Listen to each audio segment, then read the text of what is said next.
রাসূলুল্লাহ সাল্লাল্লাহু আলাইহি সাল্লাম বলেছেন, মান সল্লা আলাইয়া সলাতান ওয়াহিদাতান সাল্লাল্লাহু আলাইহি আশারা সলাওয়াতিন ওয়া হুত্তাত আনহু আশারু খতিআতিন ওয়া রুফিআত লাহু আশারু দারাজাতিন।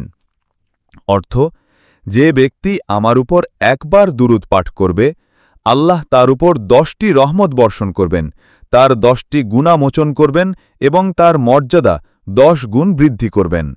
রেফারেন্স: সুনানে নাসাই, হাদিস নং 1297। এখানে কিছু ছোট ও সহজ দরুদ শরীফ দেওয়া হলো, যা আপনি সহজেই পড়তে এবং মুখস্থ করতে পারেন। এই দরুদগুলো যে কোনো সময়, যেমন হাঁটার সময়, কাজ করার সময় বা অবসরে পাঠ করা যায়। ১. সবচেয়ে ছোট দরুদ। আরবি: সাল্লাল্লাহু আলাইহি ওয়াসাল্লাম। উচ্চারণ: সাল্লাল্লাহু আলাইহি ওয়াসাল্লাম। অর্থ: আল্লাহ তাঁর মুহাম্মদ সাল্লাল্লাহু আলাইহি ওয়াসাল্লামের উপর রহমত ও শান্তি বর্ষণ করুন। ২. আরেকটি ছোট দরুদ। আরবি: আল্লাহুম্মা সাল্লি আলা মুহাম্মাদ।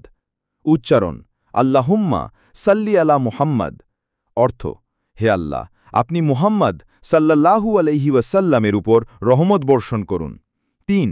আরেকটি দরুদ। আরবি: আল্লাহুম্মা সাল্লি আলা মুহাম্মাদিনিন নবিয়্যিল উম্মিয়্যি ওয়া আলা আলিহি ওয়া সাল্লিম তাসলিমা। বাংলা উচ্চারণ: আল্লাহুম্মা সাল্লি আলা মুহাম্মাদিনিন নবিয়্যিল উম্মিয়্যি ওয়া আলা আলিহি ওয়া সাল্লিম তাসলিমা।